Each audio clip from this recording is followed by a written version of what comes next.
전기세 고지서. 이게 진짜 중요합니다.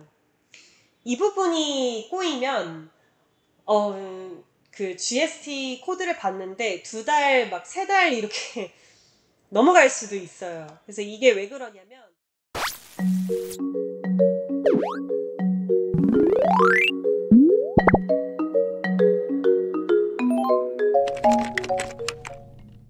다음은 ESI PF 코드.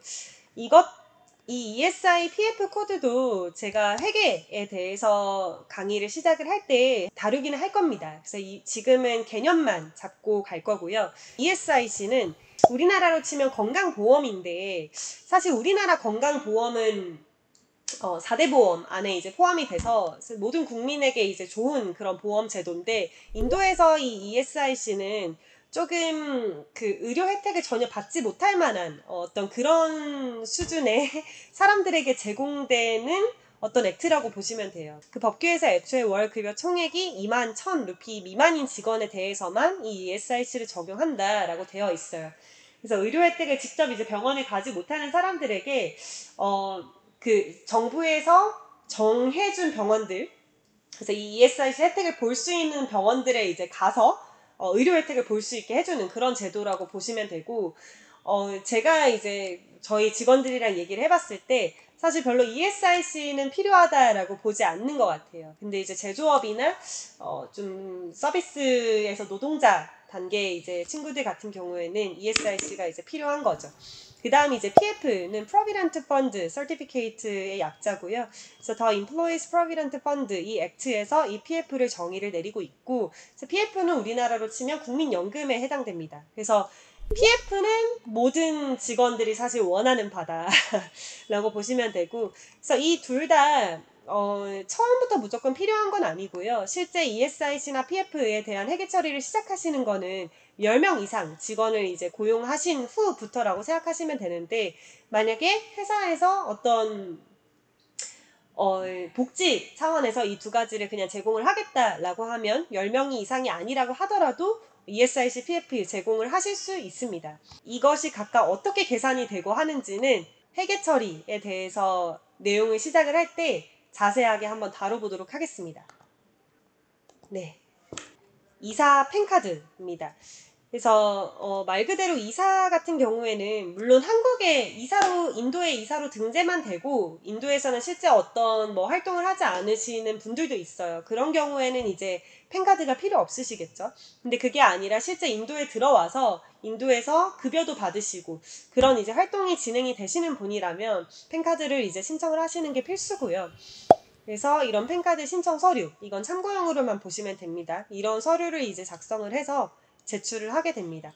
그러면은 이렇게 생긴 펜카드를 받게 되시고, 저는 사실 펜카드가 실물로 있는데 이제는 펜카드를 실물로 잘 안 내주는 걸로 알고 있어요. 그래서 어쨌든 이 코드, 펜카드 코드가 적혀 있는 그게 펜 넘버, 이게 중요한 거라서 어쨌든 이 펜 넘버를 가지기 위한 신청 절차라고 보시면 됩니다.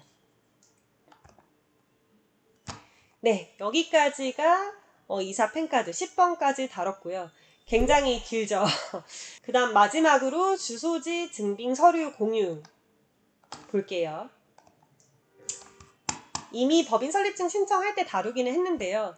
이제 법인 설립을 신청할 때 당시에는 사실 주소지에 대해서 임대차 계약서나 어떤 그 증빙 서류를 제출을 하지 않아도 돼요.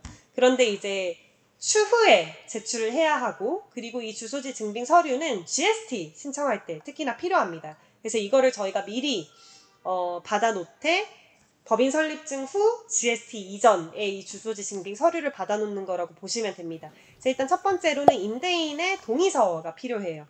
그래서 이 주소지를 이 회사의 등록을 위해서 이제 사용하는 데 동의한다라고 하는 내용의 동의서라고 보시면 되고, 전기세 고지서.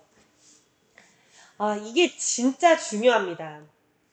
이 부분이 꼬이면 그 GST 코드를 봤는데 2달 막 3달 이렇게 넘어갈 수도 있어요. 그래서 이게 왜 그러냐면 전기세 고지서 상에 임대인 이름이 적혀 있어야 돼요. 근데 인도에서는 어떤 일들이 이제 발생하냐면 임대차 계약서 서명하는 거는 뭐 아내가 했는데 사실 회사 등기는 아빠 이름으로 돼 있고 뭐 그래서 임대차 계약서를 아버지 이름으로 이제 수정을 했는데 그 프로퍼티 이름은 아빠 이름이었는데 전기세 고지서는 또 알고 보니 또 엄마 이름으로 돼 있고 뭐 이런 이상한 상황들이 가끔 있습니다.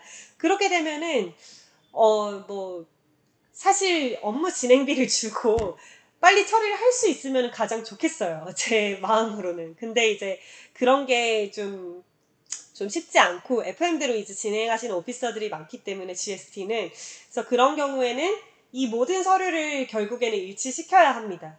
그래서 애초부터 그냥 제가 그 권장드리는 바는 그냥 애초부터 임대인 명의와 임대인의 명의, 전기세 고지서 명의가 일치하는지 이거는 좀 확인을 하시고 계약을 하셨으면 그렇지 않으면 GST 받는 데만 두세 달이 걸릴 수가 있다. 그래서 이 전기세 고지서가 별거 아닌 서류 같은데 굉장히 복잡합니다. 그래서 이 두 가지 서류, 당연히 여기에 포함해서 임대차 계약서 이렇게 세 가지 서류를 컨설턴트에게 공유를 해주셔야만 그래야만 앞서 진행한 이 법인 설립증을 받는 절차가 마무리가 되는 거고요. 그 후에 나오는 GST나 이런 코드들을 신청하는 업무가 진행이 가능합니다. 그래서 이 주소지 증빙 서류를 공유하는 시점이 이 1번에 법인 설립 초기 의사 결정을 하는 시점 요이 땅 하고 나서 한 달 정도 후에요. 그래서 사실 한 달 안에 인도 내에 있는 그 주소지를 정하고 심지어 임대차 계약서까지 계약을 하고 GST 전기세 고지서까지 받고 동의서까지 받는다는 게 사실은 굉장히 빠듯한 일정이에요. 그래서 미리 이거를 생각해 놓고 업무를 진행을 하시지 않으면 이걸 기점으로 해서 업무가 계속 딜레이가 생깁니다. 그래서 가장 큰 딜레이가 생기는 시점, 이 주소지 증빙 서류 공유 시점이라고 보시면 됩니다. 네, 오늘 여기까지 이제 했고요. 사실 이 1번부터 11번까지 진행을 하면 법인 설립 자체는 완료가 됩니다. 그런데 이제 저희가 그냥 ADL 컨설팅에서 임의로 어차피 인도에 진출하시는 모든 기업들이 영업활동을 하기 위해서 당연히 계좌 필요하고 당연히 자본금 송금 필요하고 당연히 필요한 이제 업무들이 있잖아요. 그래서 그 나머지 내용들은 실제 영업을 하기 위해서 필요한 업무 절차들이라고 보시면 되겠습니다. 인도 진출하시는 모든 분들 응원 드리고 도움이 되는 자료가 되기를 바랍니다. 감사합니다.